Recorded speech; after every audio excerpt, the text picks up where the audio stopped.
Il était aux anges chaque fois qu'il pouvait amuser la galerie. Et il pouvait aller très loin dans la provocation. Il excellait dans ce domaine. Il n'aurait d'ailleurs jamais pu être aussi populaire s'il n'avait pas pris plaisir à ça.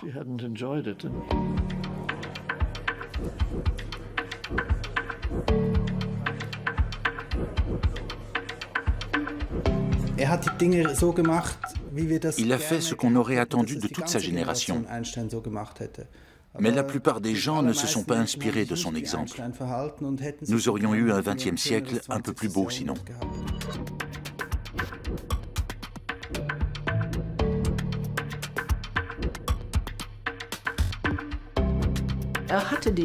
Einstein était considéré comme une référence. J'affirme haut et fort que son autorité s'appuyait sur deux axes. Être dans la vérité de l'espace et du temps, un sacré morceau, et être dans la vérité dans son temps.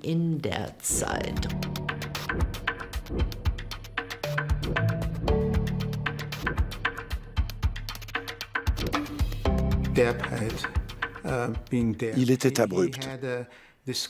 Il avait cette manière d'être assez brusque. Tout le monde connaît la photo où il tire la langue. Il disait les choses en face dans tous les domaines.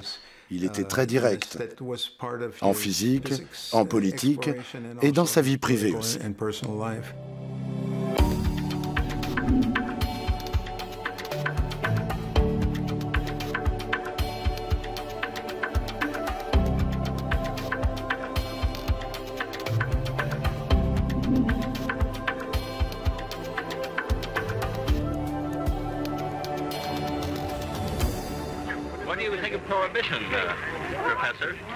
Ich trinke nicht, also ist mir das ganz gleich. En 1932, Albert Einstein arrive aux États-Unis.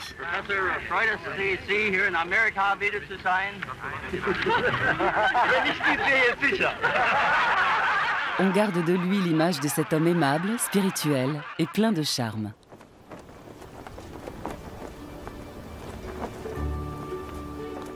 Albert Einstein était déjà une icône, une star de la science de son vivant. De longues années après sa mort, des documents inédits sur sa vie mettent en lumière ses échecs et sa dimension humaine.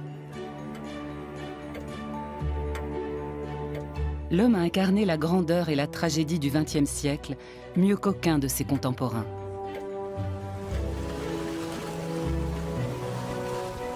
Mais que sait-on vraiment de lui ?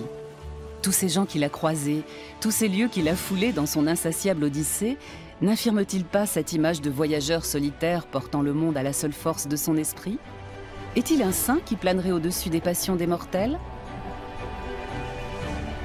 On peut retenir le piètre marié père, ou bien le savant Cosinus, professeur aussi charmant qu'excentrique, sorti tout droit de la culture pop.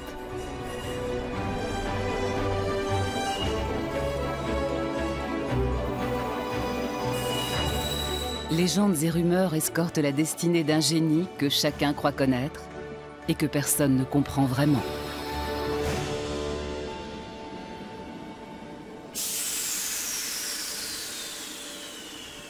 En 1932, le physicien Albert Einstein a déjà ses plus grandes découvertes scientifiques derrière lui. À Kaput, près de Potsdam, il vit une existence qui lui convient dans la forêt de Brandebourg, à des années-lumière de l'agitation de la grande métropole qu'est Berlin, pourtant très proche. Il se moque éperdument des apparences. Si les gens veulent me voir, je suis là. Et si ça les amuse de voir ce que je porte comme habit, je leur ouvre grand mon armoire. Il coulera 3 étés très heureux dans sa maison en bois. Cette propriété en lisière de forêt est un lieu de rencontre. Elle est ouverte à tous. Amis, hôtes de renom y défilent, rejoints à l'occasion par les 2 fils du premier mariage d'Albert Einstein. Les filles de sa seconde épouse, Ilse et Margot, ne manquent pas à l'appel. Elsa décharge son mari de tous les tracas domestiques et assure les arrières.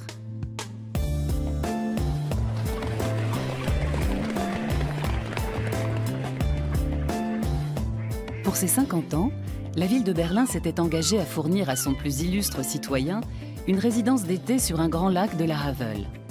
Les plans de la maison ne sont pas encore dessinés, que de violentes polémiques éclatent déjà à ce sujet. Albert Einstein décide alors de faire construire la maison à ses frais. Elle deviendra son havre de paix. Erika Britzke accueille ici les biographes d'Albert Einstein et autres visiteurs venus du monde entier. Il était à Berlin depuis 1914. Il connaissait déjà les nombreux lacs du fleuve Havel. À partir du moment où il s'est installé ici, il a aimé cet endroit par-dessus tout. L'Académie des sciences de Prusse l'avait gratifié de conditions de travail très généreuses. Il travaillait à la maison et les grosses têtes les plus célèbres se déplaçaient jusqu'ici pour venir le voir, si bien que Kaput est devenu un endroit vraiment à part.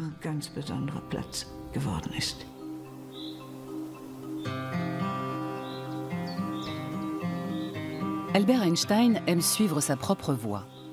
Il reconnaît être quelqu'un qui n'a jamais appartenu de tout cœur à l'État, au pays natal, au cercle des amis, et pas même à la famille dans le sens étroit du terme. Une petite ritournelle de son cru exprime avec concision le fond de sa pensée. Je n'ai qu'une moue quand j'entends le petit mot « nous », comme si nous pouvions ne faire qu'un avec un autre animal. Toute approbation dissimule un abîme recouvert mais béant. Il était engagé tout en étant replié sur son monde.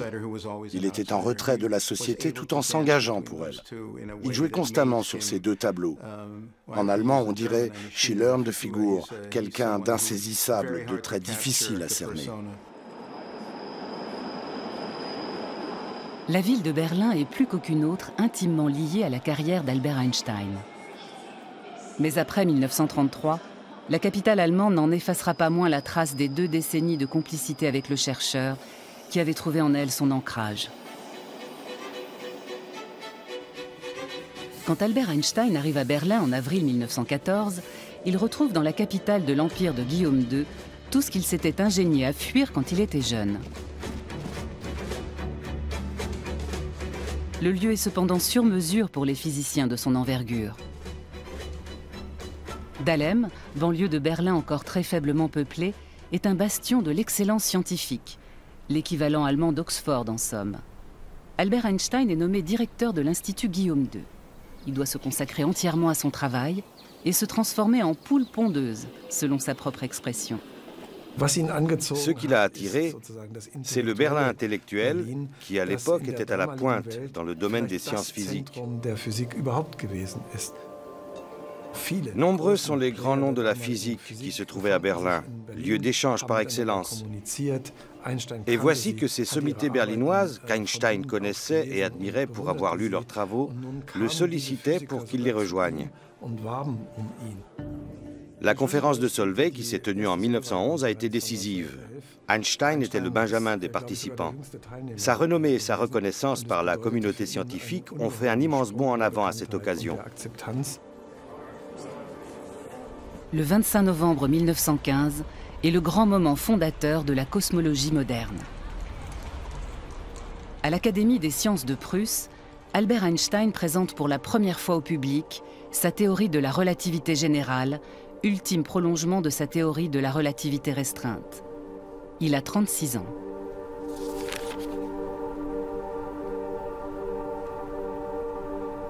« 4 pages de formules énigmatiques qui transforment radicalement la perception du monde et restent valables aujourd'hui. » Mais de prime abord, ses collègues montrent peu d'enthousiasme. L'approche mathématique était inhabituelle, très complexe. Les applications de cette théorie étaient a priori très peu nombreuses. En fait, il n'y en avait qu'une qu'Einstein pouvait non seulement prédire, mais aussi vérifier. Il s'agissait de la légère déviation de l'orbite de Mercure. À ce sujet, il a dit « Ce qui m'a fait le plus plaisir, c'est de constater que ma théorie concordait avec le déplacement du périhélie de Mercure. » Beaucoup de gens très sérieux l'ont pris pour un illuminé. C'est le signe que vous êtes un vrai rebelle, quand les gens de la vieille école ne vous comprennent absolument pas et pensent que vous êtes fou.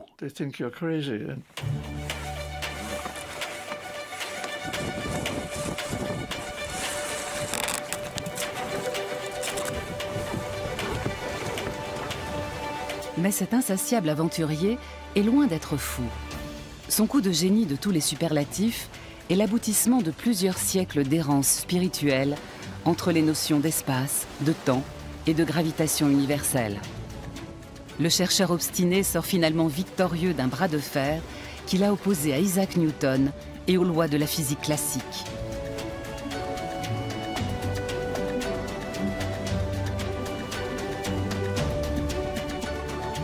À côté de ses 10 ans de recherche ardue sur la relativité générale, ses travaux sur la relativité restreinte auront été un jeu d'enfant, comme le confiera plus tard Albert Einstein.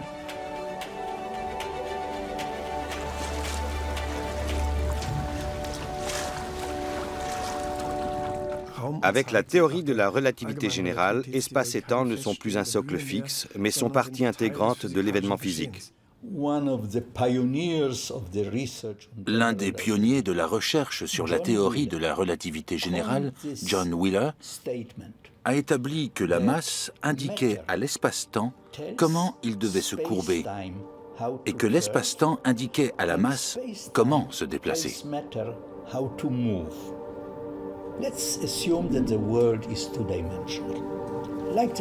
Imaginons un monde bidimensionnel comme le trampoline et plaçons un gros ballon censé représenter le soleil sur ce trampoline.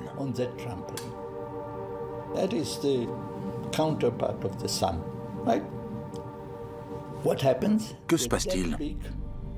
Le gros ballon va creuser une vallée, va creuser notre monde. Maintenant, prenons une bille. Si cette bille n'est pas lancée à une vitesse suffisante, elle va terminer sa course sur le ballon. Continuons à imaginer.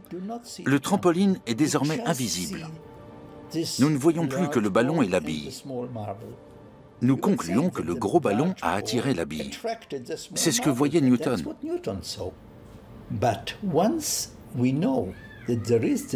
Seulement, connaissant la présence du trampoline et aussi son incurvation, nous pouvons conclure qu'aucune force ne s'exerce entre les deux. C'est la nature de l'espace qui est responsable de leur entrée en contact.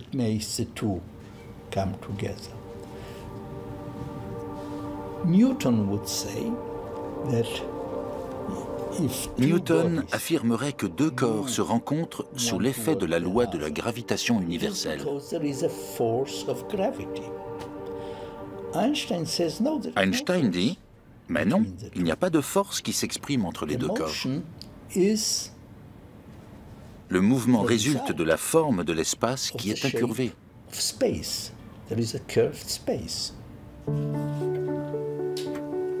L'image qu'il choisit pour expliquer le phénomène à son fils de 9 ans, Édouard, est très claire.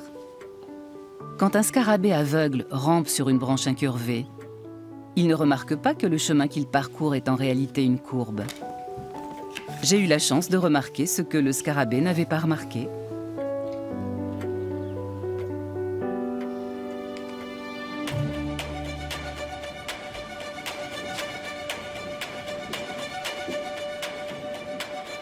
À l'origine de la théorie de la relativité générale, il y a une petite expérience de pensée qu'Albert Einstein qualifiera d'idée la plus lumineuse de sa vie.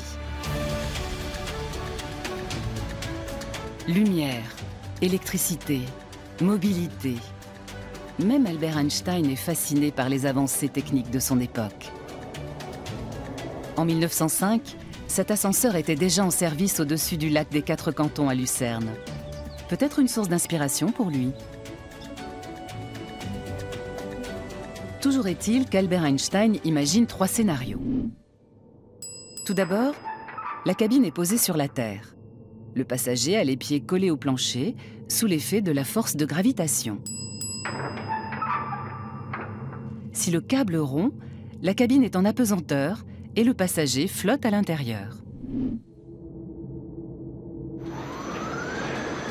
Si la cabine est tirée vers le haut par un câble imaginaire avec une accélération égale à la force de gravitation, le passager aura de nouveau les pieds collés au plancher.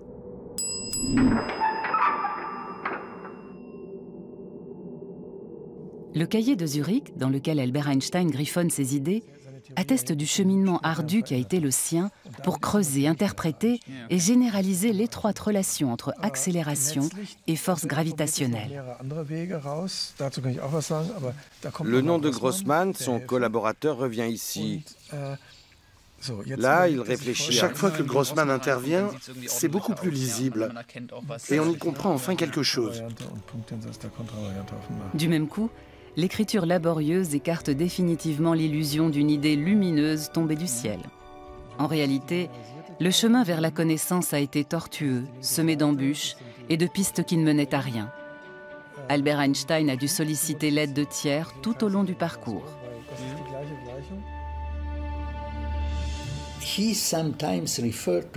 Il lui arrivait souvent de se complaire dans une image de voyageur solitaire. Mais quand on regarde sa méthode de plus près, sa façon d'exercer son activité scientifique, on se rend compte qu'il n'était pas du tout isolé dans son coin. Il avait une abondante correspondance avec ses collègues qui étaient aussi des amis. Il partageait avec eux ses joies et ses frustrations. Albert Einstein n'aurait jamais eu le succès qu'il a eu s'il avait toujours fait bande à part. Il a sans aucun doute fait preuve d'une originalité rarement égalée, mais il a eu du soutien, c'est indéniable. Ce qui reste de plus remarquable dans l'œuvre d'Einstein, c'est la théorie de la relativité générale. Quelqu'un d'autre aurait pu trouver la théorie restreinte à sa place. Mais la théorie de la relativité générale aurait très bien pu ne jamais être découverte sans lui. C'était tellement inédit, tellement différent de tout le reste en science. Il est vraiment allé au fond des choses. C'est en ce point qu'il est semblable à Newton. Il ne s'est pas contenté de découvrir une nouvelle théorie, il a découvert un nouveau langage. On peut évoquer un vrai joyau mathématique qui ne ressemblait à rien de déjà vu. Pour les astrophysiciens d'aujourd'hui, Albert Einstein n'est autre qu'un nouveau Copernic, un Kepler, un Galilée de l'univers. En 1924, depuis l'observatoire du Mount Wilson, on aperçoit pour la première fois de nouvelles galaxies situées au-delà de notre Voie lactée. 5 ans plus tard, l'astronome américain Edwin Hubble recueille les premières informations sur le fait que l'univers est en expansion.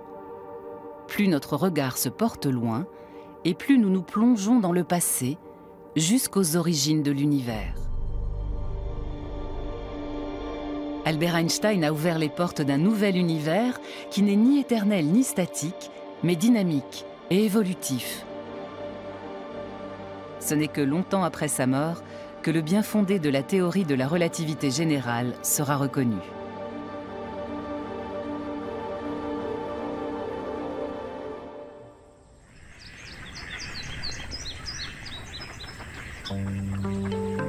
Dès sa jeunesse, Albert Einstein est en quête du grand principe universel susceptible de révéler la beauté et l'harmonie de la nature. Il est convaincu que la plus grande simplicité mathématique y est réalisée. Cette intime conviction sera le fil conducteur de son œuvre scientifique jusqu'aux dernières années de sa vie. Il remet tout en cause, quitte à bousculer les principes indéboulonnables d'un savoir communément admis de longue date. Au départ, on ne savait pas grand-chose sur la jeunesse d'Einstein. Les 30 premières années de sa vie étaient une zone d'ombre. C'est un pas important qui a été franchi en se rendant en Suisse pour en savoir plus sur cette période de sa vie. À la bibliothèque de l'École polytechnique de Zurich, on est tombé sur une lettre du directeur de l'Institut adressée à un des mentors d'Einstein. En substance, il y était écrit qu'autoriser les enfants, aussi surdoués soient-ils, à entrer à l'université n'était pas une bonne idée. C'est comme ça qu'on a mis la main sur le premier document attestant que le génie du jeune Einstein avait été détecté de bonne heure. Pourtant, rien de tel ne transparaissait à sa naissance. Quand Albert Einstein vient au monde en 1879 à Ulm, ville située dans le sud de l'Allemagne, ses parents sont frappés par la taille hors norme de sa tête. Le simplet, c'est le surnom que lui donne son institutrice qui a été engagée pour son éducation. L'enfant a des accès de colère incontrôlables et il tarde à parler. Il a du mal à articuler mots et phrases intelligiblement. Le musée Einstein, intégré au musée d'histoire de Berne, retrace pas à pas l'évolution d'un génie en herbe. La vie du jeune Albert commence par une enfance plutôt ordinaire et protégée, aux côtés de sa sœur de 2 ans, sa cadette. Ses parents, Hermann et Pauline, viennent tous les deux de la Souabe en Bavière.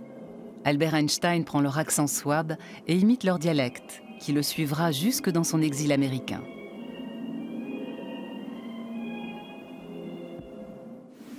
Son père vient de Buchau, sur le lac Feder. La famille d'Albert Einstein incarne l'histoire de la communauté juive d'Europe centrale. Ses grands-parents sont déjà assimilés dans la société allemande. Ils misent sur un enseignement laïque. Avoir une éducation solide et faire ses preuves sur le plan scientifique représente pour eux la voie royale vers la réussite et l'émancipation. Einstein et l'Allemagne, cela symbolise toute l'ambivalence, la puissance, la passion et l'horreur des relations entre les Juifs et l'Allemagne. Cette espèce d'amour-haine qui a été portée au plus haut, tant dans l'amour, dans la splendeur, dans la magnificence, dans la créativité, dans cet esprit en réalité allemand qu'avaient si bien saisi les Juifs, et par ailleurs qui a atteint des sommets, évidemment, dans l'horreur pour eux-mêmes. Albert est un enfant éveillé et curieux. Stimulé par son oncle et son père, qui ont une petite entreprise d'appareillage électrique, il se passionne pour les sciences en général et les mathématiques en particulier. Il dévore tous les ouvrages sur les soulèvements populaires qui lui tombent sous la main et cultive dès son plus jeune âge une haine farouche de la force militaire. Il est allé à l'école du Second Reich et très tôt, il va détester l'autorité, et l'autorité telle qu'elle est pratiquée en Allemagne. Et il y a cette chose tout à fait exceptionnelle, qu'à l'âge de 16 ans, Einstein va refuser et va rejeter sa nationalité allemande, va rendre son passeport pour être apatride à la fin du 19e siècle. Mais il a cette opposition, une forme de haine de ce qu'est en train de devenir l'Allemagne, de cet autoritarisme qui tient en germe l'Allemagne du 1914. À 16 ans, avoir cette capacité de dire « je rends mon passeport » alors que les siens ont mis tant d'années à l'acquérir. Ses parents étaient partis s'installer à Pavie, en Italie. Albert avait laissé tomber le lycée pour les accompagner, à leur grand regret. Ensuite, il a décrété qu'il allait passer le concours d'entrée à l'école polytechnique de Zurich. Il est parti, mais s'est fait recaler à l'examen. Il était très sûr de lui, mais ça ne suffisait pas pour intégrer cette école sans diplôme d'études secondaires. Voilà comment il est arrivé à Aarau. Un changement de cadre qui va lui porter chance. Au pays de l'horlogerie, le jeune homme de 16 ans, fasciné par la nature de la lumière, se pose une drôle de question qui va décider de son avenir. Que se passerait-il si j'essayais de rattraper un rayon de lumière et que je finisse par le rattraper ?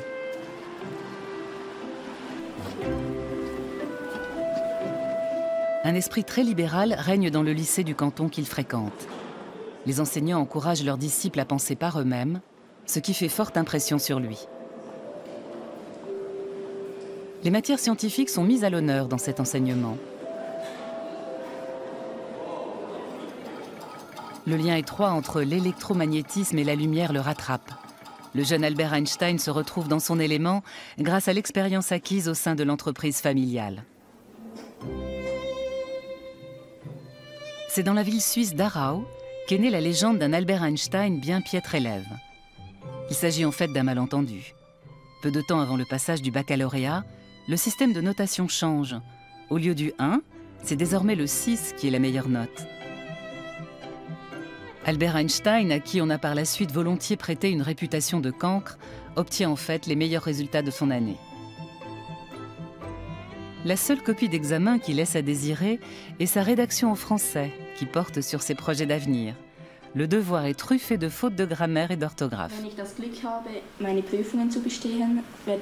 Si j'ai la chance de réussir aux examens, j'irai à l'école polytechnique à Zurich. J'irai à la Polytechnique à Zurich. À l'école Polytechnique. Albert Einstein se voit déjà professeur de physique théorique dans cet établissement. Une fonction en accord avec ses goûts personnels et son manque d'esprit pratique. Et ensuite, vous donnez votre version. D'accord? Qui aurait commencé?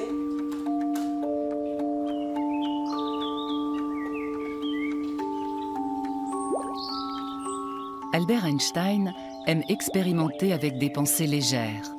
Dans sa démarche, il privilégie la curiosité enfantine, la connaissance par les sens et l'imagination. Il pense que son esprit insoumis le conduira à de nouvelles découvertes et devient un virtuose des petites expériences de pensée.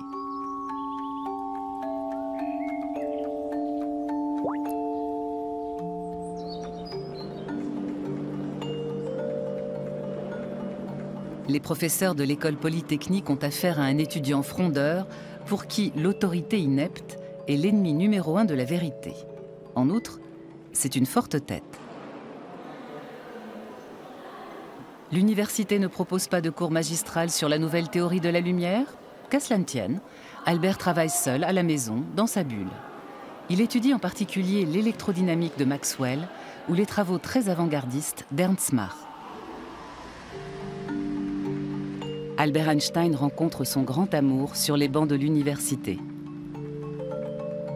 Comme toutes les villes de cette époque, Zurich était une ville en pleine mutation, très fière de sa modernité et de ses deux établissements d'enseignement supérieur, l'école polytechnique et l'université. C'est aussi à Zurich qu'on trouvait beaucoup d'étudiantes russes. Les Suissesses n'étaient pas encore acceptées à l'université, mais les étrangères, oui. Là, il fait la connaissance de Mileva Maric, qui est la seule femme à suivre les mêmes cours que lui. Cette Serbe d'origine austro-hongroise qui étudie la physique lui plaît énormément et ils tombent tous les deux amoureux l'un de l'autre. À la lecture des lettres qu'il lui a adressées, on se rend compte qu'il ressent un amour profond et sincère pour elle. Mileva était plus mûre que lui.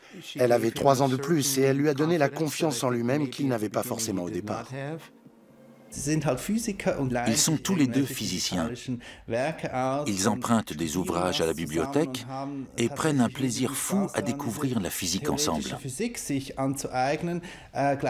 Mais en même temps, ils font des excursions, partent en balade en bateau sur le lac de Zurich et calfeutrent leur univers avec l'amour et la physique.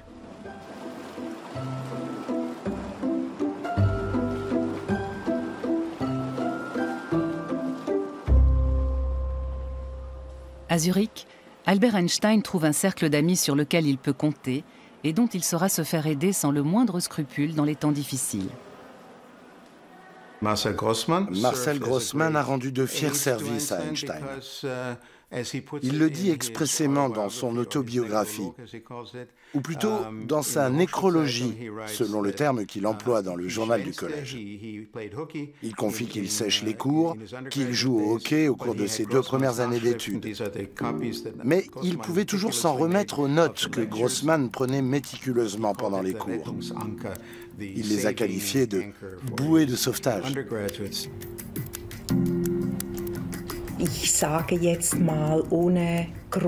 Je serais tentée de le formuler ainsi. Disons que sans Grossman, il n'y aurait jamais eu d'Einstein. Grossman était vraiment un étudiant modèle à côté d'Einstein, qui était, lui, très épris de liberté et toujours un peu décalé. Il négligeait les travaux pratiques et avait même écopé d'un avertissement pour manque d'assiduité au cours.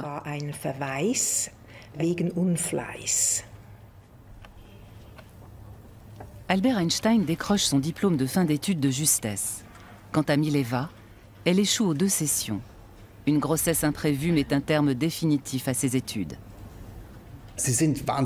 Ils ne s'encombrent pas de conventions morales. Elle tombe enceinte, ils ont des relations sexuelles avant le mariage, eux qui sont tous les deux issus de milieux petits bourgeois bien pensants. Si l'on en juge par l'échange de lettres très fournis entre eux, c'est une année ardue qui s'annonce pour les 2 jouvenceaux sans ressources. Albert Einstein finit par obtenir la nationalité suisse, mais il se considère comme un génie dédaigné, comme un raté incapable de décrocher un poste d'assistant à l'université. Il accepte à contre-cœur une place de précepteur mal rémunéré à Winterthur et Schaffhouse, deux petites villes suisses.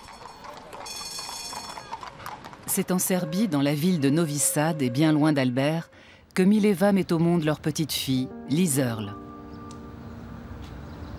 Est-elle morte peu après sa naissance? A-t-elle été adoptée? Cet épisode de la vie d'Albert Einstein reste nimbé de mystère.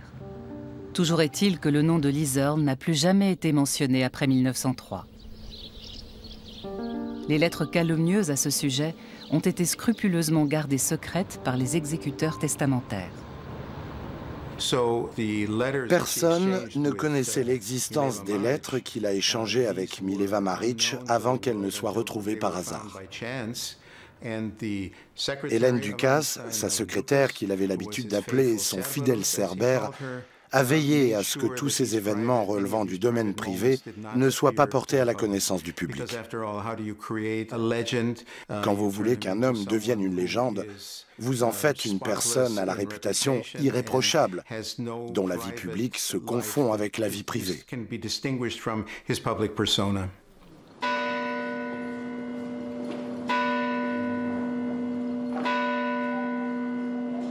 Une lueur d'espoir semble enfin poindre à l'horizon. Une fois de plus, c'est à son cercle d'amis qu'Albert Einstein doit son salut.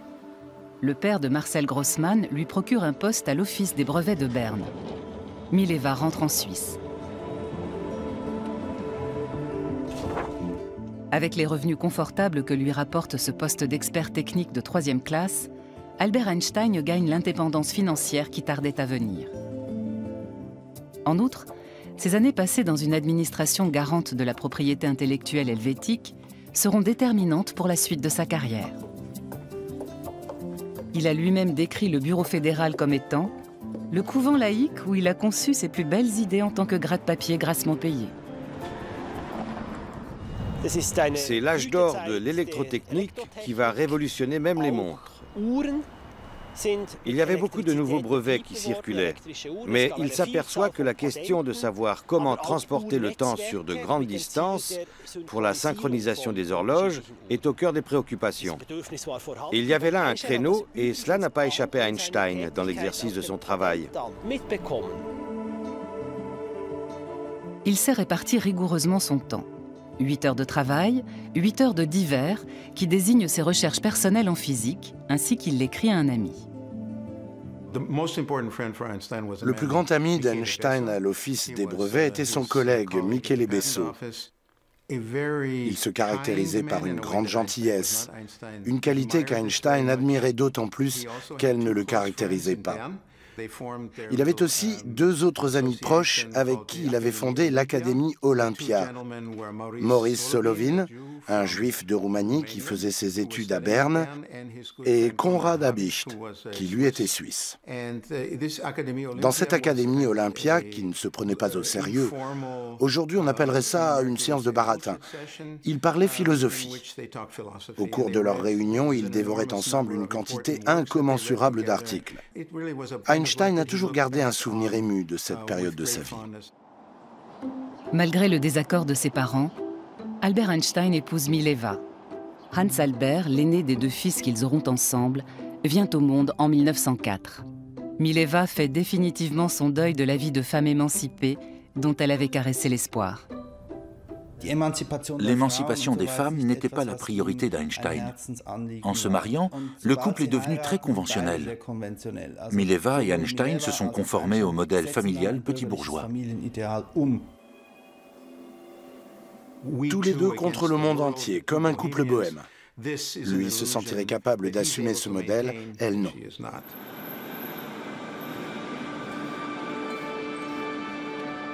Au 49 de la rue Kramgasse à Berne, les conversations se poursuivent tard dans la nuit.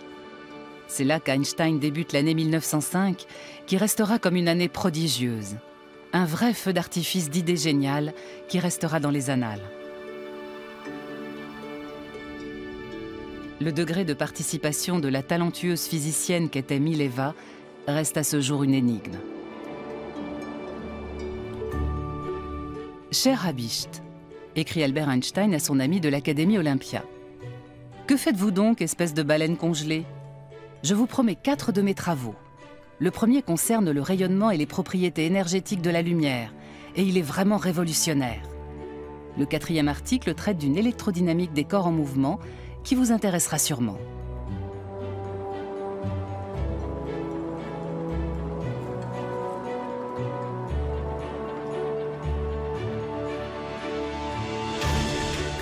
Le premier manuscrit sur la nature quantique de la lumière lui vaudra le prix Nobel tant espéré au début des années 1920.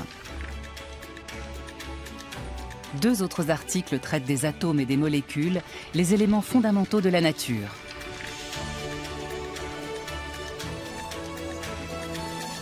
Dans le 4e article, il expose sa théorie de la relativité restreinte qui remet complètement en cause les notions d'espace immuable et de temps absolu.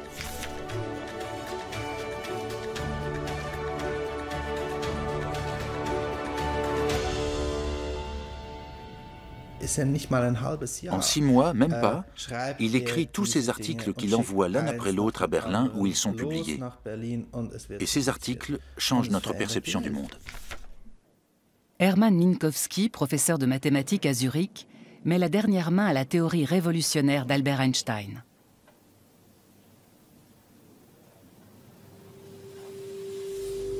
Dorénavant, l'espace et le temps ne peuvent plus être traités indépendamment.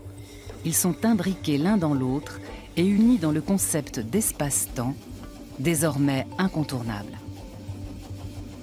Albert Einstein pose le principe de la constance de la lumière et met à mal la notion de simultanéité. Chaque unité de temps est tributaire de son système de référence. Quand je suis dans un train en mouvement, mon temps n'est pas le même que celui d'un homme debout sur le quai.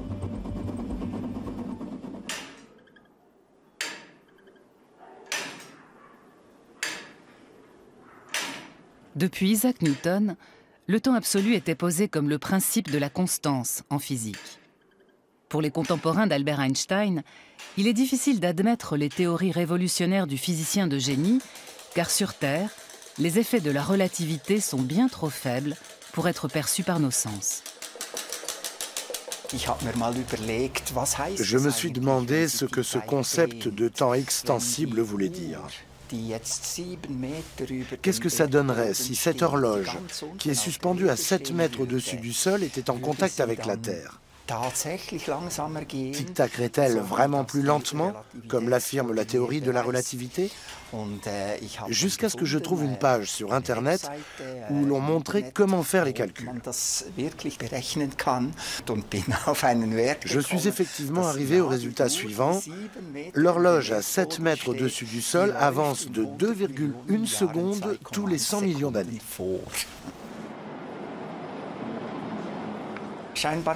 Apparemment, on peut calculer une valeur maximale à laquelle le temps s'arrête à la surface d'un objet, mais il faudrait disposer d'un matériau ayant une immense densité, un peu comme si toute l'écorce terrestre se contractait sur l'effet de sa propre matière et devenait une coquille de noix d'une infinie densité. C'est le principe du trou noir. Après l'année prodigieuse, la carrière d'Albert Einstein décolle. Il est nommé professeur à Prague, puis à Zurich, avant d'être invité à rejoindre la communauté scientifique berlinoise. Une vie itinérante qui a raison du couple Einstein. À l'un les honneurs, à l'autre les cartons, écrit Mileva à une amie serbe de Novi Sad. Il a inventé 2 théories de la relativité. C'est l'un des fondateurs de la physique quantique. Mais quand on s'intéresse à lui de plus près, on est de plus en plus fasciné par la personnalité de l'homme. On pourrait le comparer à un cristal dans lequel se reflètent de nombreuses facettes du XXe siècle, y compris en marge de la physique.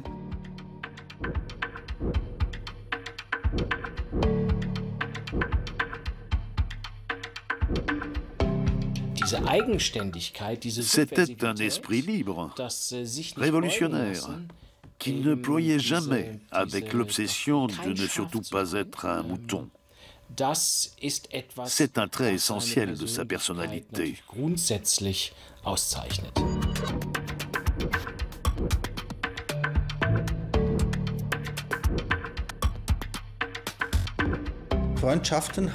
Il a entretenu de grandes amitiés masculines toute sa vie. C'était très important pour lui. Il ne laissait pas les femmes l'approcher facilement. Il les laissait venir et repartir. Le couple vit sa séparation définitive en juillet 1914 sur le quai de la gare d'Anhalt à Berlin. L'aîné de leurs deux fils, Hans Albert, a 10 ans, Édouard le cadet, 4 ans. Peu de temps auparavant, Albert Einstein a posé à Mileva des conditions draconiennes et irrecevables pour tenter de sauver leur couple.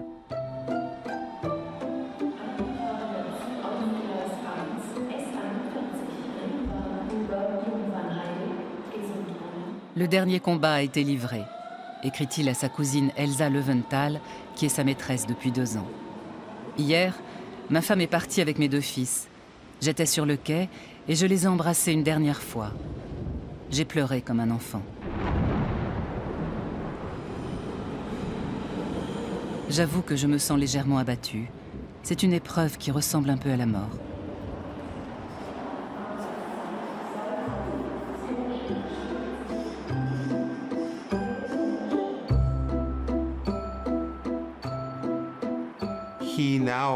Comme il l'écrit à un ami proche, il se retrouve dans une position délicate. Il n'est pas séparé de l'une que l'autre veut déjà l'épouser. Il s'était débarrassé de Mileva, il l'avait renvoyée à Zurich, alors même qu'Elsa et sa famille faisaient pression sur lui pour le remariage. Il a divorcé en février 1919 et s'est remarié l'été de la même année. Il était censé attendre 2 ans, mais Einstein était ainsi. Il prenait des raccourcis en physique comme dans la vie. Je voudrais qu'on en finisse définitivement avec l'idée qu'il était mufle avec les femmes de sa vie. Einstein a épousé sa première femme contre la volonté de ses parents. C'était un mariage d'amour sans concession. Ils étaient tous les deux amoureux. Mileva était très dépressive et il a essayé de s'en accommoder jusqu'au jour où il n'y est plus arrivé. Il l'a donc laissé tomber.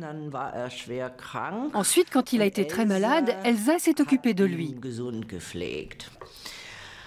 Mais il n'avait rien en commun avec Elsa. Elsa était une petite bourgeoise, en fait. Bien sûr, il a eu des aventures, mais il a raté ses 2 mariages, chacun pour des raisons différentes. Je trouve tout cela très triste, mais je ne vois aucune raison de l'accabler pour ça.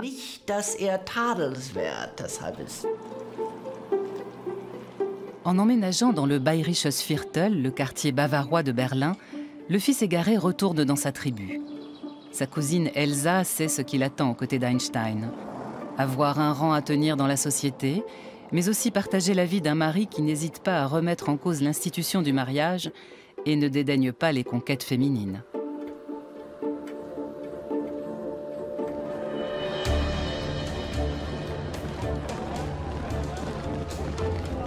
En août 1914, éclate la Première Guerre mondiale et l'élan patriotique s'embrase. Albert Einstein y voit le signe d'une hystérie collective. C'est dans ce genre d'épreuve qu'on se rend compte qu'on a affaire à des moutons, confie-t-il. Je n'ai que mépris et dégoût. Albert Einstein se déclare résolument pacifiste. Ses positions marginales sont tolérées, mais ne lui attirent pas que des amis.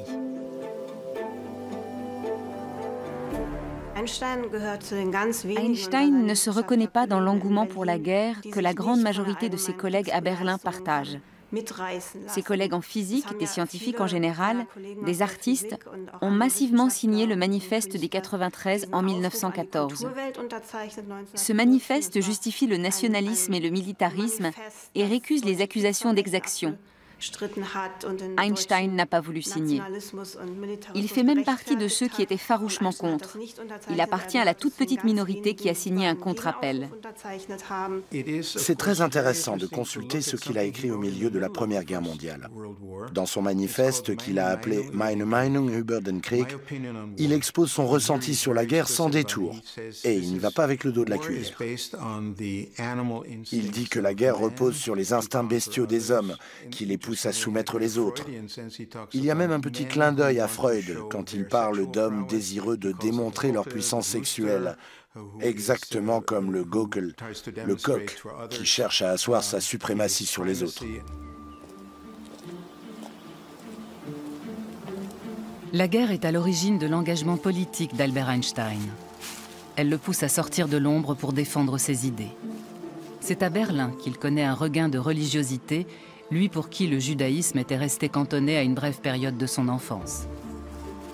Malgré son rejet de tout nationalisme, il s'engage pour la cause sioniste. L'antisémitisme croissant et le destin des Juifs d'Europe de l'Est qui, fuyant les pogroms, ont massivement échoué à Berlin, sont les catalyseurs de sa décision.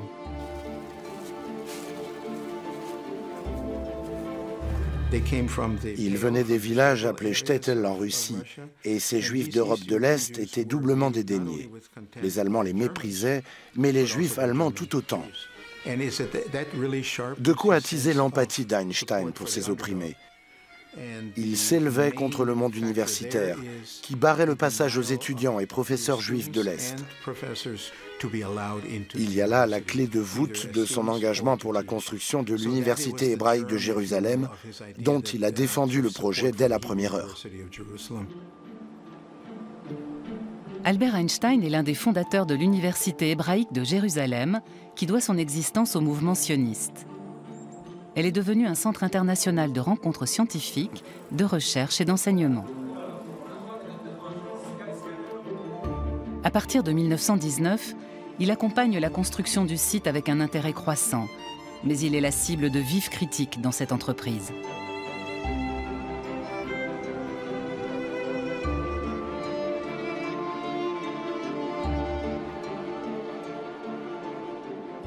C'est l'un des premiers à défendre l'idée d'une patrie protégée avec ses traditions. En revanche, il est opposé à la création d'un État juif.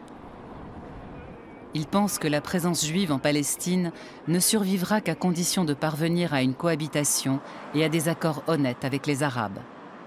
Sinon, nous n'aurons strictement rien appris pendant nos 2000 années de souffrance. Albert Einstein ne remet aucunement en question son judaïsme.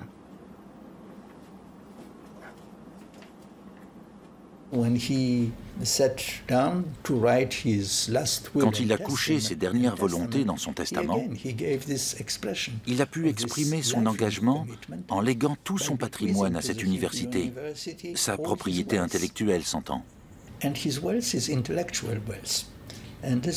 Ce sont les archives intellectuelles d'Einstein que nous avons ici. Il s'agit de sa bibliothèque personnelle qui représente tout de même près de 80 000 documents. Ces documents ont accompagné son activité scientifique, son engagement public en politique et son implication dans la cause juive. Il y a toute sa vie privée également.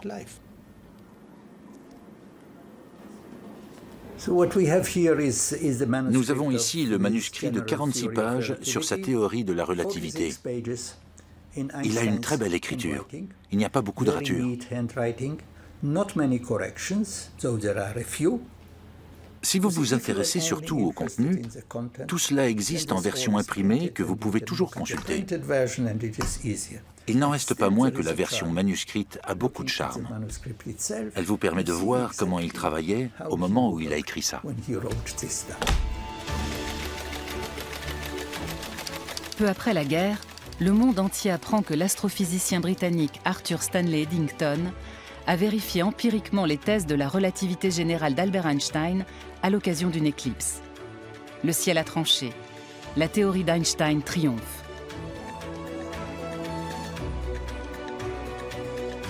Dans une lettre qu'il adresse à Max Planck, son mentor de longue date, Albert Einstein écrit que c'est une bénédiction pour lui d'avoir pu vivre ce moment. L'événement sera d'ailleurs déterminant dans la vie du physicien.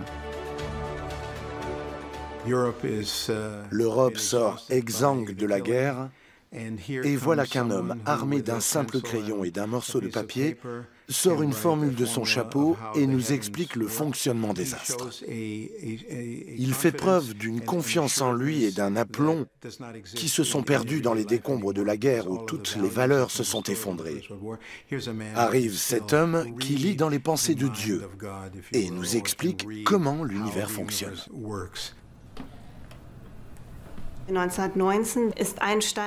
Des milliers d'articles de journaux lui ont été consacrés au début des années 1920. Tout y passait. Son goût pour les conversations téléphoniques, son talent de violoniste, ses habitudes vestimentaires.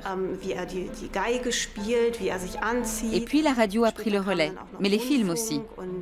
Einstein était omniprésent et avec lui, sa théorie de la relativité.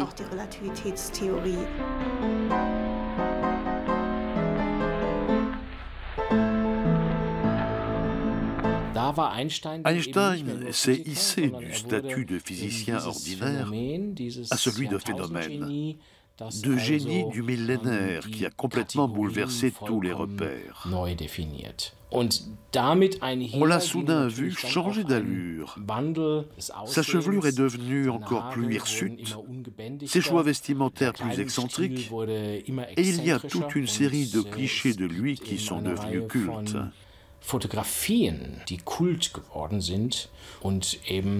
Ils mettent en avant un homme qui ne tient pas son rang et fait figure de personnage underground. Cette image d'Einstein a fini par s'imposer. Elle a fait le tour du monde.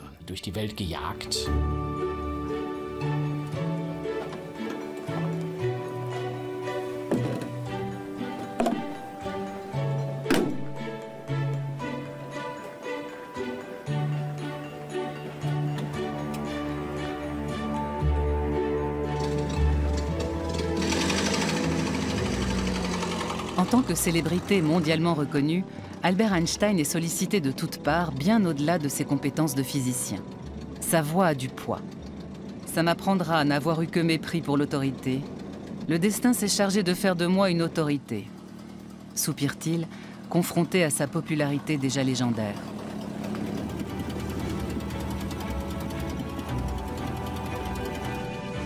Dans le Berlin des années 1920, le scientifique à l'allure débraillée devient la coqueluche des médias qui n'en sont encore qu'à leurs prémices.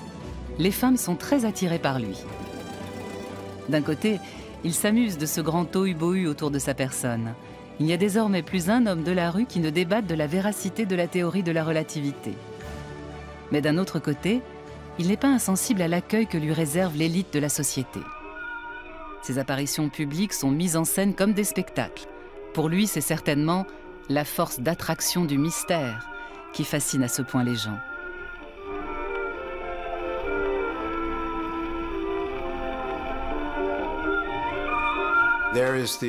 Il y a cette question célèbre qu'Einstein aurait posée à Charlie Chaplin. Pourquoi les gens applaudissent dès qu'ils me voient et en font autant pour vous? La réponse de Chaplin: parce qu'ils ne comprennent rien à ce que vous racontez et qu'ils croient tout comprendre de moi.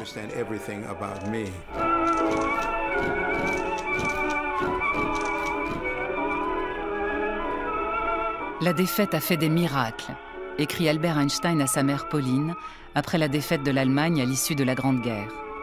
En démocrate et socialiste convaincu, il croit fermement à un nouveau départ.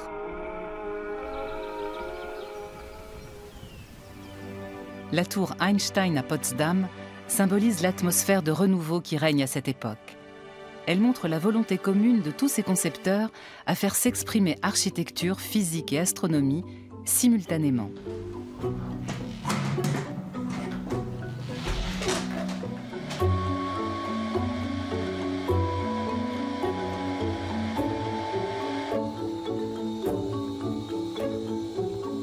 L'Observatoire astrophysique de Potsdam continue à remplir sa mission première. La lumière, principale source d'information qui relie des observateurs terrestres à l'univers, continue d'y être décryptée.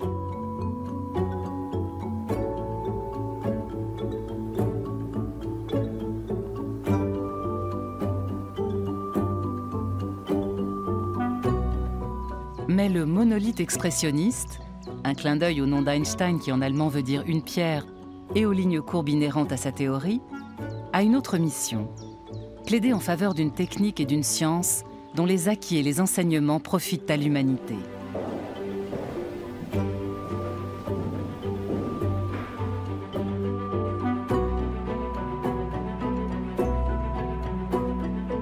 Armé de son passeport suisse, l'érudit allemand, fervent cosmopolite, effectue en 1921 son premier grand voyage outre-Atlantique. C'est en proie à des sentiments mitigés qu'il accompagne avec sa femme une délégation officielle juive. Ce n'est pas de gaieté de cœur que je me rends en Amérique. Je le fais dans l'intérêt des sionistes qui doivent aller mendier des fonds en dollars pour la construction du site universitaire, confie-t-il à son ami Maurice Solovine dans une lettre.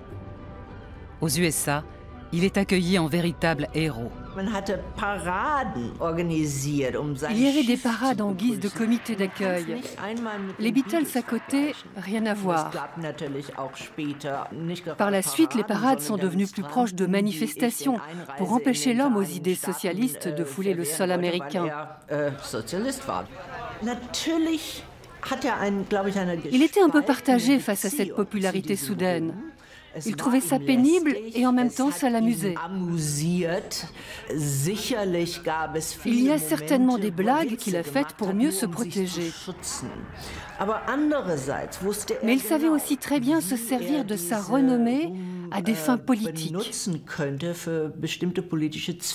À partir de 1919, Einstein est devenu un produit phare des exportations de notre pays et les Allemands ne lui en ont pas été reconnaissants. Ils lui en ont voulu pour ça. C'était à leurs yeux condamnable, car après la Première Guerre mondiale, les Allemands dans l'ensemble se sont retrouvés bannis dans tous les pays étrangers. Les échanges scientifiques étaient boycottés. Il est évident que nos fiers chercheurs allemands en ont été atteints dans leur dignité. Einstein a été le premier pour qui les portes se sont rouvertes en grand et il a joué le jeu. Il a endossé un rôle de représentant de la culture et de la science allemande, et l'image du pays en a largement bénéficié. Einstein n'en a jamais été remercié, bien au contraire. On l'a maudit pour ça, et c'est une honte. C'est vraiment une honte. C'est là un chapitre tristement célèbre de notre histoire. De son côté, Einstein ne se fait plus beaucoup d'illusions sur l'image qu'on a de lui en Allemagne. Pour eux, je suis une fleur malodorante qu'ils aiment se glisser à la boutonnière. Comme l'attestent des documents de l'Institut Max Planck à Berlin, sa renommée à l'étranger lui attire de plus en plus d'ennemis et d'envieux. Il se regroupe autour du physicien expérimental Ernst Gerke. La théorie de la relativité représentait bien plus qu'une simple théorie scientifique. Ses détracteurs la considéraient comme une menace pour la science. Quand on consulte les lettres des années 1920 que ses adversaires échangent entre eux, on n'a pas affaire à la langue scientifique. C'est plutôt la terminologie de la guerre qui est employée. On trouve des déclarations comme « on va combattre la théorie de la relativité jusqu'à ce que mort s'en suive ». Et on voit très clairement que ça va bien au-delà d'une simple querelle scientifique.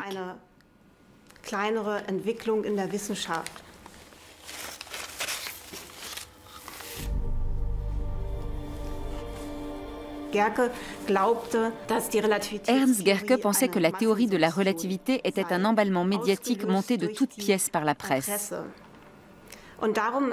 C'est pour le démontrer qu'il a collectionné des milliers d'articles de journaux comme autant de preuves que le succès de la théorie de la relativité reposait entièrement sur une construction et sur la couverture médiatique d'Einstein.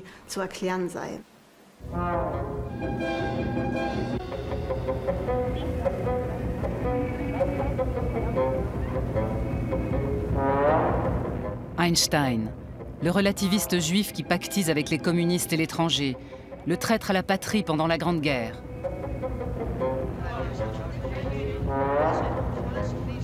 C'est un mélange explosif de nationalistes et de revanchards nostalgiques qui se concocte derrière la jeune démocratie de la République de Weimar et qui rend les Juifs responsables de la défaite.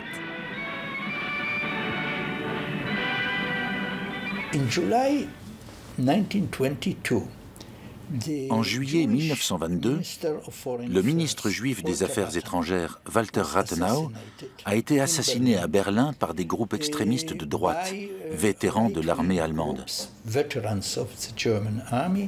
Il l'accusait de brader l'Allemagne dans le traité de Versailles.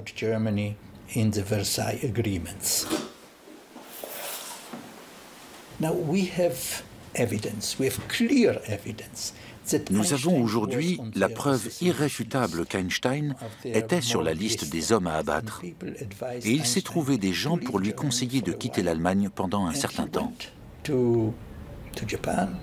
Il est allé au Japon, fêté comme un héros pendant 43 jours.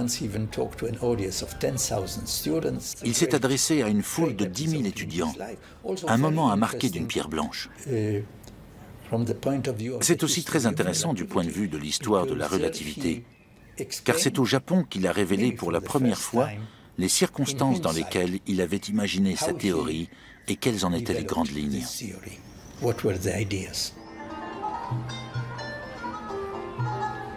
Après ce voyage au Japon, Einstein visite pour la première et dernière fois de sa vie la Palestine.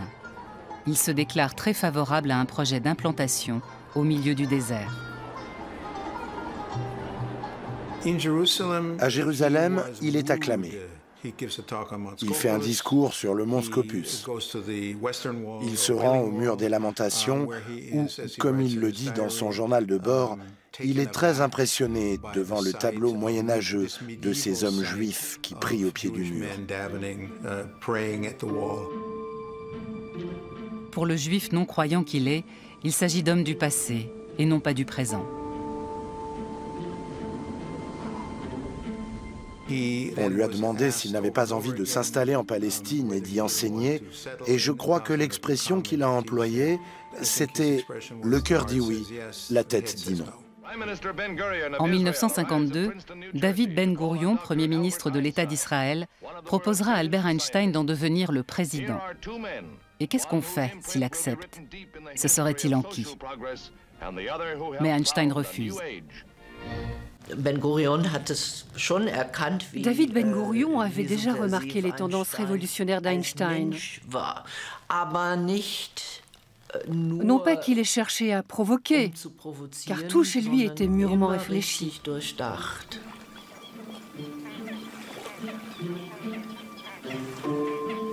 Albert Einstein sait pertinemment qu'il ne serait pas à sa place en tant que représentant d'un État ou d'un parti politique.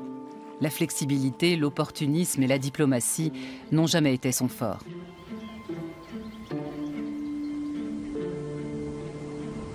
Le physicien du siècle est aussi un homme très engagé en politique. Il rédige des lettres à tour de bras, signe des pléiades de résolutions et s'insurge avec la sincérité sans concession qu'on lui a toujours connue. Au dernier souffle de la République de Weimar, le volume de sa correspondance explose.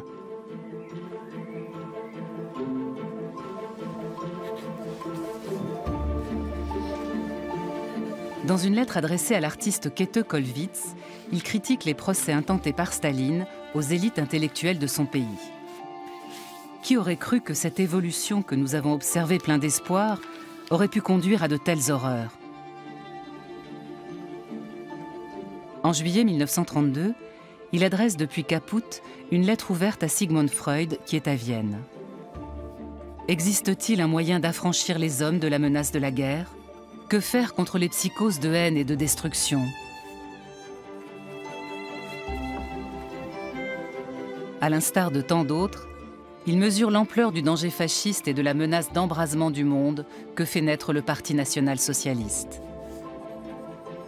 Il pense que tout complice de la destruction de la démocratie s'expose à vivre sa propre chute.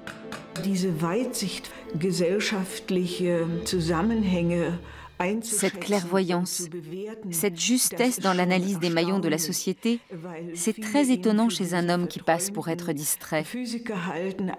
Mais il est très lucide envers tout ce qui se passe dans la société. Si Albert Einstein fait preuve de vigilance et de clairvoyance intellectuelle face à l'actualité, il est atteint de myopie quand il s'agit de ses proches. Il reste étranger à leur vie affective. Il a appris à s'isoler de la chaleur et du froid. Il a pour sa part acquis un équilibre thermique, assure-t-il à un ami. Il reconnaissait être un mauvais père.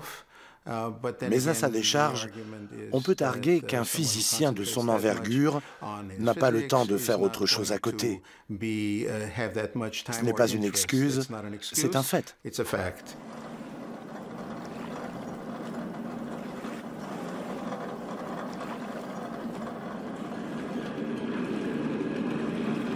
Pendant 3 ans, Kaput est le centre du monde pour Albert Einstein.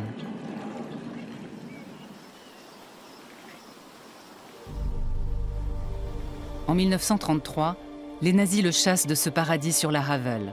Ils pillent sa maison et lui confisquent ses biens. Albert Einstein perd tout. Ses meilleurs amis, le cocon de la langue allemande et le seul lieu qu'il avait pu considérer comme son port d'attache. Il doit fuir. À la même période, il reçoit de très mauvaises nouvelles de Suisse. Son fils cadet ne va pas bien.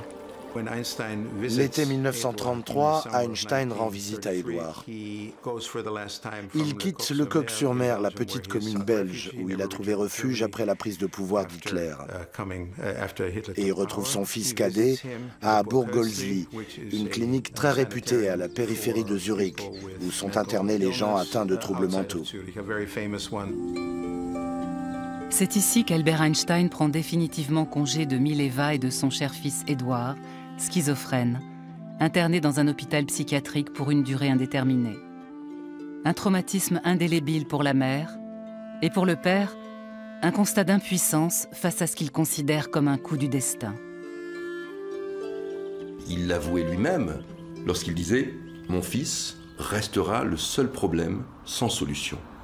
Il y a dans l'attitude d'Einstein, dans cette sorte de... c'est pas un abandon de son fils, mais dans cette sorte de distance tellement compréhensible, dans cette sorte de refus de la maladie, dans cette sorte de frayeur. Et c'est cela qui est intéressant, c'est que cet homme qui n'avait peur de rien, qui n'avait pas peur de Goebbels, qui n'avait pas peur de Staline, qui n'avait pas peur de John Edgar Hoover, qui les avait affrontés, avait peur de cette maladie, avait trouvé quelque chose de plus fort que lui. C'était un problème qu'il n'arrivait pas à maîtriser, malgré sa capacité d'analyse d'une part et son humour de l'autre. Il reste quelques photos avec son fils, dont certaines prises lors de la dernière visite à Burgolsli. Elles en disent plus long que n'importe quel discours, car Einstein joue du violon. C'est très touchant de voir qu'Einstein rend visite à son fils à l'hôpital et lui joue du violon. C'est une tentative de communiquer avec ce fils par la musique.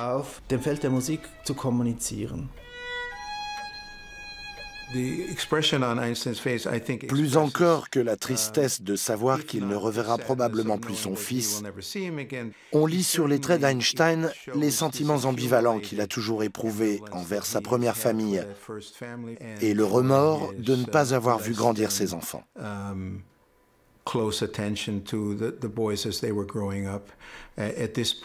Édouard a 23 ans, il survivra à son père de 10 ans et décédera à l'âge de 65 ans. C'est quelqu'un qui n'aura jamais la chance de vivre une vie normale.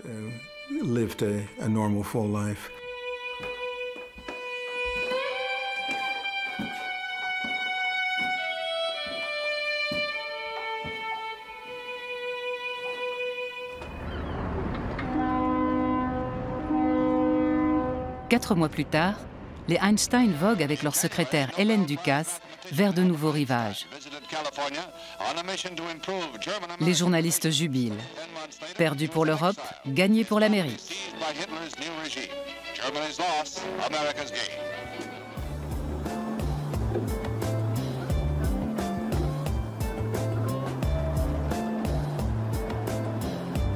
Albert Einstein arrive dans la petite ville universitaire de Princeton, près de New York, où il finira ses jours.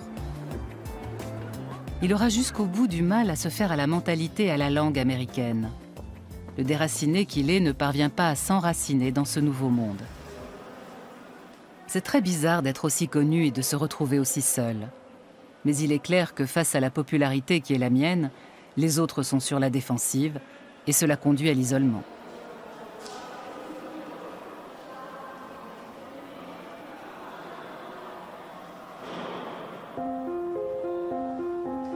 Les 5 premières années, Albert Einstein les passe dans le Fine Hall, l'institut de physique le plus illustre de l'université. Il a trouvé une image magnifique pour décrire Princeton. Un village très tranquille et cérémonieux, habité par des demi-dieux juchés sur des échasses. Halb-Goethe aufstelzen.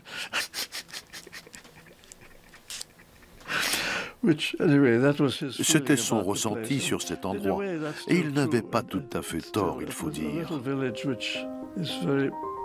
C'est un petit village assez prétentieux, où les gens ont une haute opinion d'eux-mêmes. Et c'est encore vrai aujourd'hui. Le seul élément nouveau, c'est la mixité, car il y a des étudiantes maintenant. Ça a fait évoluer la ville.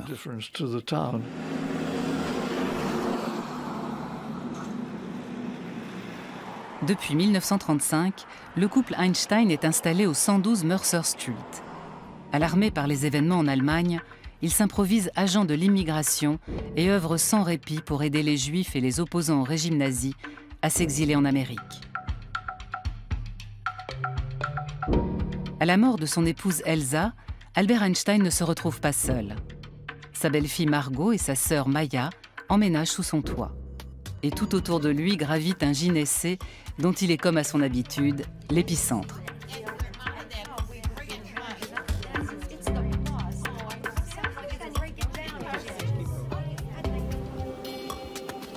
À l'Institute for Advanced Study, l'Institut des études supérieures de Princeton, véritable Eldorado des plus grands penseurs du monde entier, Albert Einstein occupe le poste qu'il gardera jusqu'à la fin de sa carrière.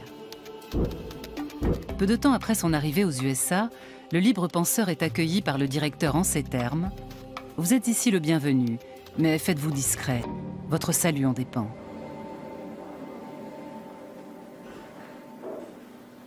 À l'Institut, Albert Einstein s'immerge dans l'univers des formules mathématiques, la science restant pour lui le domaine le plus stimulant.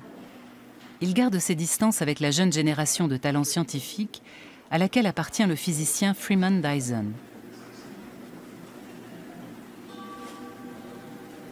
Puis-je la voir de plus près?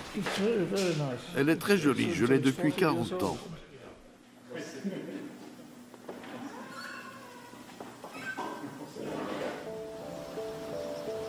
Pour ses collègues et les étudiants de l'Institut, Albert Einstein reste un marginal, un solitaire.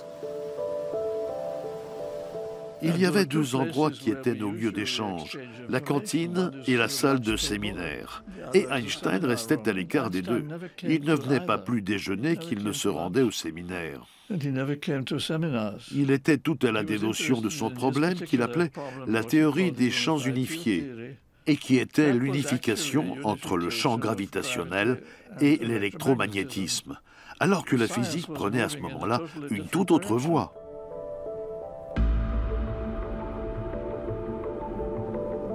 Le plus grand mystère pour moi, c'est qu'il ne se soit jamais intéressé à la théorie des trous noirs, qui était la synthèse de la gravitation et de l'électromagnétisme. Chaque galaxie a un énorme trou noir en son centre qui joue un grand rôle dans toute l'histoire du cosmos.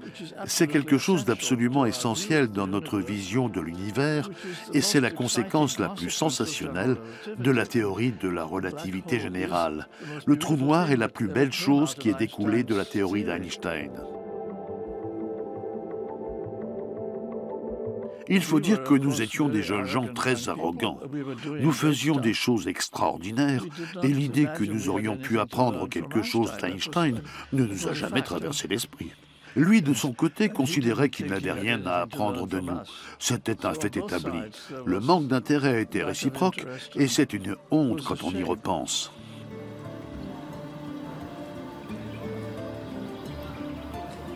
À plusieurs reprises, l'icône de la science moderne déclare : « Les autres me prennent pour un vieux cinglé, mais je suis intimement convaincu que la physique va dévier de son cours actuel. »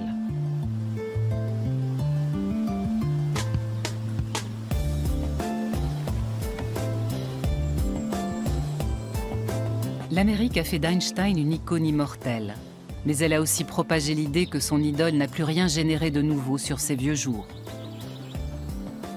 Ce n'est pas un hasard si cette appréciation erronée est émise par une société qui n'apprécie pas outre mesure de se voir confrontée aux questions qu'Einstein a placées au centre du débat pendant son exil.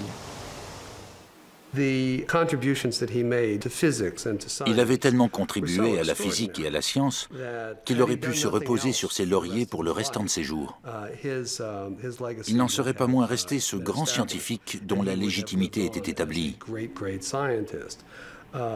Mais ce qui est remarquable, c'est qu'il n'a pas voulu en rester là. Après son arrivée aux États-Unis, son travail est devenu plus politique. Il se sentait concerné par la paix. Et c'est devenu un citoyen du monde.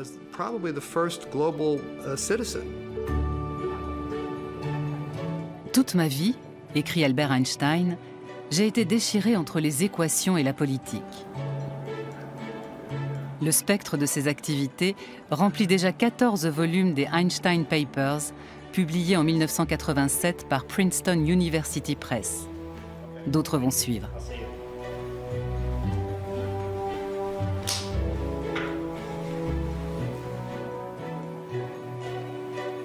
Récemment, tous les documents disponibles sur le physicien des années berlinoises ont été mis en ligne sur Internet. Le travail sur les années aux USA reste encore à faire. Cette mission de titan sera confiée aux bons soins de politologues et de sociologues.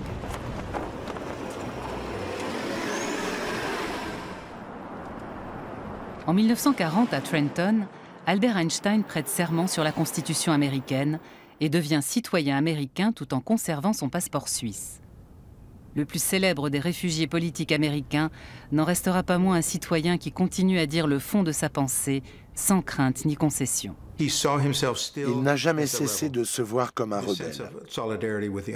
Cette solidarité qu'il avait vis-à-vis des opprimés était au centre de la légende d'Einstein dans la sphère politique. Dans ce pays, il était horrifié par l'attitude des Blancs envers les Africains, tous ceux qu'on appelait les nègres. Il a manifesté sa solidarité avec eux à maintes reprises.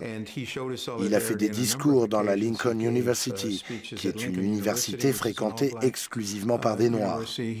Il s'était lié d'amitié avec Paul Robeson, qui luttait pour l'égalité des droits civiques.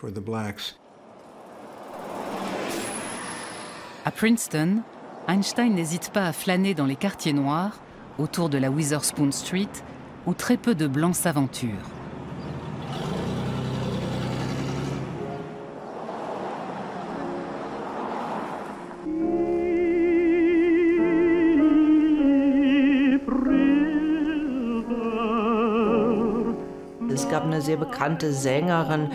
Il y avait une chanteuse très connue, Marian Anderson. Elle a donné un récital à Princeton. Le plus grand hôtel de Princeton n'a pas voulu l'accueillir parce qu'elle était noire.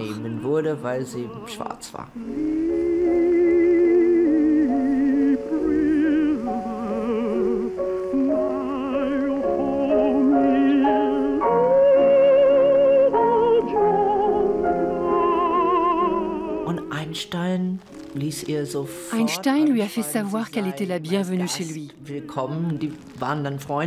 Ils sont restés amis à vie. Pour chacun de ces pays de résidence, Albert Einstein est un volcan imprévisible qui peut s'embraser à tout moment. Le sentiment de peur lui est étranger. « Personne ne peut m'atteindre, dit-il. Tout glisse sur moi comme de l'eau sur des ailes de canard. » Confie-t-il à sa dernière maîtresse, Johanna Fantova.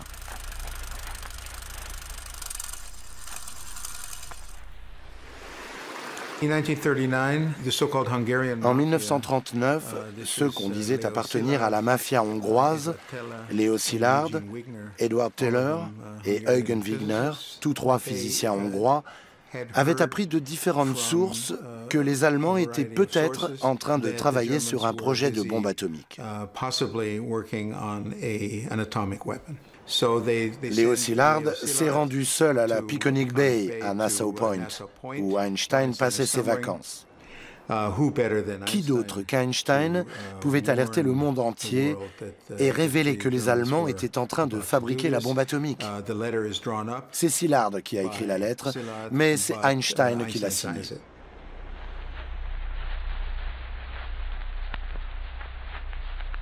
Une lettre lourde de conséquences. Le péché originel d'Albert Einstein qui va faire de lui le père de la bombe atomique. Il considère la lettre où il conseille au président Roosevelt de développer son programme d'armes nucléaires comme la plus grande erreur de sa vie. Devant la menace que fait planer la dictature nazie, il ne voit pourtant pas d'autre issue. Einstein s'est vu dans l'obligation politique de signer cette lettre. Il n'a plus été mêlé au reste de l'entreprise, car il était connu, même aux États-Unis, pour être un libre penseur très critique. Il y a un énorme dossier sur Einstein. Il montre que le FBI était déjà sur les traces de son prétendu passé communiste en Allemagne. Il a été accusé d'avoir fréquenté des groupes pacifistes et bien sûr, le pacifisme dans ce contexte de guerre froide était considéré comme une prise de position pro-soviétique. Du genre, si vous êtes pacifiste, c'est que vous n'êtes pas pour nous. Pour toutes ces raisons, il n'était pas question de mettre Einstein dans le secret. Et l'affirmation qu'il est responsable de la bombe atomique est parfaitement fausse. La masse d'un corps est la mesure de son contenu en énergie. La plus célèbre formule du monde, Albert Einstein l'avait développée en supplément de sa théorie de la relativité restreinte. En 1905, il ne pouvait pas se douter du potentiel de destruction que recélait la fatale équation.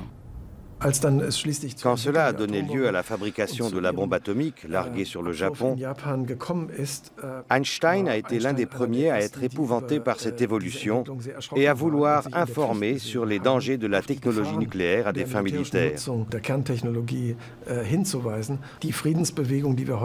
Le mouvement de la paix tel que nous le connaissons aujourd'hui et l'opposition à l'armement nucléaire, c'est en partie à Einstein qu'on les doit. Dans une émission télévisée qui fait sensation, Albert Einstein dénonce la folle course à l'armement entre les Russes et les Américains.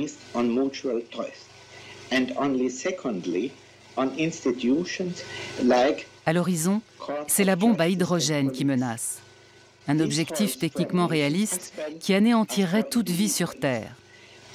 Désarmer ou mourir, titre le New York Times. Is there any way out of this impasse created by man himself? All of us, and particularly those who are responsible for the attitude of the US and the USSR, should realize that we may have vanquished an external enemy, but have been incapable of getting rid of the mentality created by war.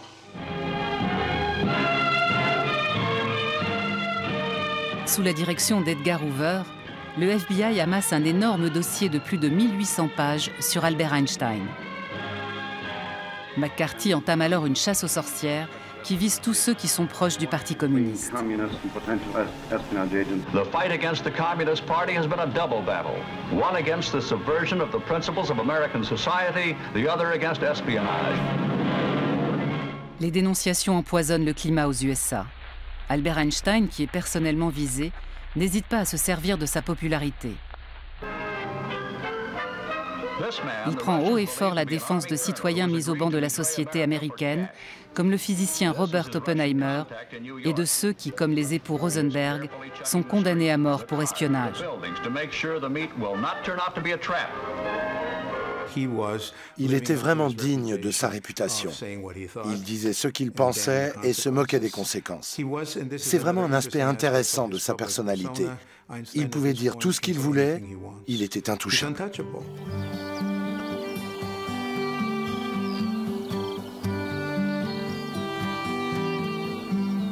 L'homme est comme un vélo. Il faut qu'il avance pour rester en équilibre, écrit-il à son fils Édouard. Quand il avait 14 ans, il était déjà convaincu que les grandes inventions étaient l'apanage de la jeunesse et que c'en était fini pour lui de ce côté-là. Mais il continue à travailler à contre-courant de son époque, toujours en quête de la formule universelle qui expliquerait tous les phénomènes de la nature.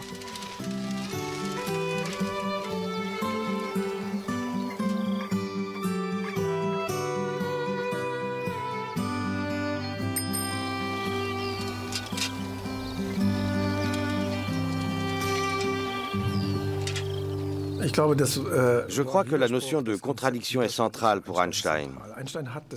Einstein, c'est ce que démontrent ses grands travaux. Là où d'autres auraient essayé d'aplanir un peu les résultats, lui a soutenu qu'il fallait voir la contradiction. Dans chacun des combats qu'il a menés, que ce soit pour le pacifisme pendant la Première Guerre mondiale, mais pas dans la Deuxième, contre le macartisme, contre le racisme, il a toujours eu raison. Dans son petit manifeste « Pourquoi le socialisme ?», il a écrit « L'anarchie économique de la société capitaliste telle qu'elle existe aujourd'hui est la véritable racine du mal. » Je crois que dans 10 ans ou 15 ans peut-être, on dira là encore, Einstein avait raison. Il n'a jamais voulu pardonner au pays qu'il a vu naître, ni à la ville de ses plus grands succès et plus amères expériences. Il n'en est pas moins vrai qu'un an avant sa mort, il a eu un geste de réconciliation en direction des jeunes du lycée de Berlin qui porte aujourd'hui son nom. Die Verbundenheit mit Albert Einstein ist an unserem Gymnasium lebendige Tradition. Unsere Abiturienten freuen sich seither mit ihrem Abschlusszeugnis auch eine Kopie dieses Briefes von Albert Einstein an die Schüler zu bekommen. Da drin in diesen Abiturzeugnissen von Albert Einstein. Alles Gute zu Le 18 avril 1955, Albert Einstein décède des suites d'une rupture d'anévrisme. Il s'éteint à l'âge de 76 ans et quitte ce monde sans regret ni effusion. Hélène Ducas, sa future exécutrice testamentaire, consigne fidèlement les événements de ses derniers jours à l'hôpital. Il a refusé une opération en urgence, la jugeant de mauvais goût. Je pars quand je veux, toujours très élégant. Il meurt dans son sommeil à 1h25.